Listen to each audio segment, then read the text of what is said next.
এই মোরগটার বয়স হচ্ছে 5.5 মাস এবং এই মোরগটার মেন যে সমস্যাগুলো সেটা হচ্ছে যে মোরগটা অনেক দুর্বল হয়ে গিয়েছে এবং গলাটা কিন্তু মানে ঘর ঘর ঘর ঘর শব্দ করে, বিশেষ করে রাতের সময় এটা খুব প্রকট আকার ধারণ করে।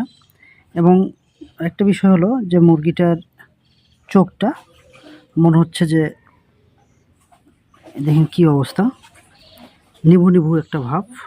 এবং এই মোরগটা কিন্তু দাঁড়াতে পারছে না, মানে শারীরিকভাবে দুর্বল। এবং তার পায়খানাটা কিন্তু হচ্ছে আপনার সাদা এবং সবুজ। এই যে দেখেন পায়খানা, মুরগি যেটা পায়খানা করছে সেটা হচ্ছে আপনার সাদা এবং সবুজ এবং পাতলা পায়খানা। তো সব কিছু মিলিয়েই এই মুরগিটার যে লক্ষণগুলো, যেহেতু এখন ধরে নিয়ে আসছি, তো স্বাভাবিকভাবেই সে মুরগিটা কিন্তু দাঁড়াতে পারছে না, অনেকটা দুর্বল। এবং পায়খানা যেহেতু সবুজ সাদা, এবং তার প্রথমত যেটা সেটা হচ্ছে শারীরিকভাবে সে দুর্বল। আর চোখটা দেখেন, চোখের অবস্থা কি, চোখটা মনে হচ্ছে নিভু নিভু একটা ভাব, অর্থাৎ জ্বর আসলে যেরকম হয়, মানে ব্যাপক জ্বর কিন্তু। আর সবচেয়ে বড় যেটা দেখা যাচ্ছে সেটা হচ্ছে গলার মধ্যে এটা ঘর ঘর শব্দ হয়। এবং এই যে মুরগিটা একটা ইমব্যালেন্স, অর্থাৎ শরীরের যে ভারসাম্যটা সেটা কিন্তু সে রাখতে পারছে না। অর্থাৎ ইমব্যালেন্স হওয়ার কারণে মুরগিটা ঠিকঠাক মতো দাঁড়াতে পারছে না। ঠিকঠাক মতো না দাঁড়ানো, তারপরে জ্বর, প্রচণ্ড জ্বর, পাতলা সবুজ এবং সাদা পায়খানা, এই সকল কারণে মুরগিটা দুর্বল হয়ে আসছে দিনে দিনে।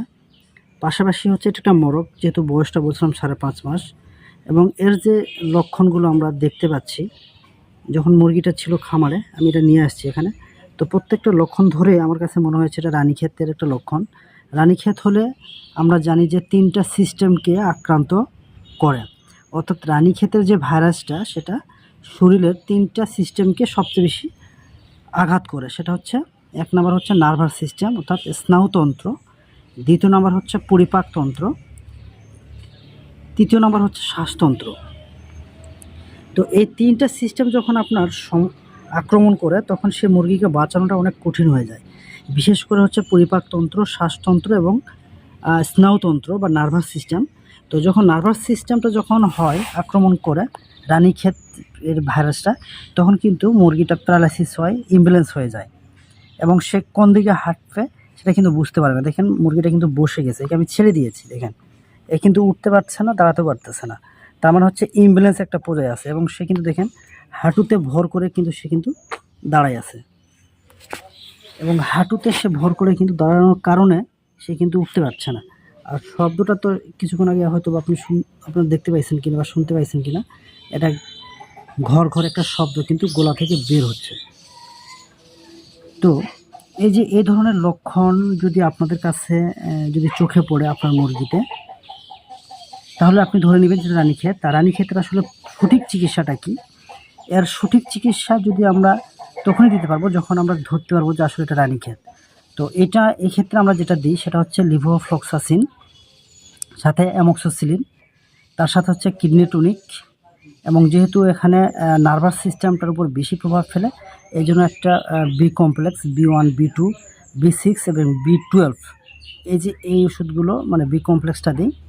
আর যেহেতু খাওয়ার রুচি থাকে না, এখানে একটা ইমব্যালেন্স দেখা দেয়, এটা কিডনি টনিক অবশ্যই আপনাকে দিতে হবে। আর যেহেতু এখানে গলার সমস্যা, শ্বাসতন্ত্রের একটা বড় সমস্যা হয়, এই জন্য ব্রঙ্কোডায়ালেটর হিসাবে আপনার কাশের সিরাপ দিতে পারেন। আর যেহেতু এখানে অনেক জ্বর আসে এই রানীক্ষেতের মুরগিতে, এই জন্য জ্বরটাকে কমানোর জন্য আপনি টলফ্লামিক অ্যাসিড অথবা কার্বাসিলেট ক্যালসিয়াম অথবা প্যারাসিটামল আপনারা দিয়ে দিতে পারেন। এবং মুরগিটা যেহেতু অনেকটা দুর্বল হয়ে যায়, যেহেতু খেতে পারে না মুরগিটা, সব কিছু মিলিয়ে এই জন্য আপনারা ইলেকট্রোলাইট আপনারা দিয়ে দিতে পারেন, অথবা আখের গুড় বা খেজুরের গুড় যদি থাকে তাহলে আপনারা পানির সাথে সবগুলো ওষুধ মিশিয়ে সকাল বিকাল আপনারা ড্রপারে করে খাওয়াই দিতে হবে। যেহেতু এই মুরগিগুলো সে নিজে থেকে খাবার খেতে পারবে না, কারণ মুরগিগুলো এতটাই দুর্বল যে সে নিজেই দাঁড়াতে পারছে না, তো সেখানে খাবারটা খাবে কীভাবে। এই জন্য ড্রপারে করে আপনি মুরগিগুলোকে দিয়ে দিবেন। তাহলে দেখবেন যে আপনার নার্ভাস সিস্টেম তারপর হচ্ছে আপনার রেসপিরেটরি সিস্টেম এবং ডাইজেস্টিভ সিস্টেম, অর্থাৎ 3টা যে সিস্টেম এটা কিন্তু অটোমেটিকলিভাবে যদি আপনারা মেডিসিনটা যদি ঠিকঠাক মতন খাওয়াতে পারেন, ডোজ যদি কমপ্লিট করতে পারেন, এটা 5 থেকে 7 দিন আপনাকে খাওয়াতে হবে, তাহলে আশা করা যায় মুরগি অনেকটা সুস্থ হয়ে যাবে। যেহেতু এই মুরগিটা আমার খামারের মুরগিগুলোকে আমি যেহেতু মেডিসিন ইউজ করি না, খুব নেহায়েত না হলেই না, সেক্ষেত্রে আমি অ্যান্টিবায়োটিকটা ব্যবহার করি। তো যেহেতু মুরগিটা আজকে থেকে গত 2 দিন থেকে সমস্যা, আজকে আমি এটা নিয়ে আসছি বাইরে, এটাকে এটা কোয়ারেন্টাইন করব এবং আমার জায়গা থেকে যতটুকু ট্রিটমেন্ট করা দরকার এটা করব। আর আরেকটা বিষয় যে এই ধরনের রানীক্ষেতের যখন লক্ষণ হয় তখন কিন্তু শরীরটা কিন্তু অনেক শুকিয়ে যায়। এই মোরগটার ওজন কিন্তু প্রায় 1 কেজির কাছাকাছি ছিল, 950 গ্রাম। সেটার ওয়েট এখন আসছে প্রায় 600 গ্রামের মতো। তার মানে হচ্ছে প্রায় 300-350 গ্রাম বডি ওয়েটটা কিন্তু লস হয়েছে। এখানে একটু যদি আমরা যদি ভালো করে যদি লক্ষ্য করি, এখানে স্কিনটা অনেক উস্কো খুস্কো, পাখাগুলো ঝুলে গিয়েছে। এত সুন্দর একটা মোরগ, শুধুমাত্র এই রক্ত হওয়ার কারণে এগুলো দেখেন ঝুলে গেছে। তো এই জন্য আমি বলি যে যদি আপনার মুরগিতে যদি এরকম সমস্যা হয় আপনারা আগে থেকে ট্রিটমেন্ট করবেন। আমি যেহেতু মুরগিগুলোতে মেডিসিন খুব একটা খাওয়াই না, এগুলো কাল করে দিই, তারপর চেষ্টা করি মেডিসিন খাইয়ে যদি সুস্থ করা যায় তো ভালো, আর না হলে এগুলোকে আমরা কালিং করে দিই।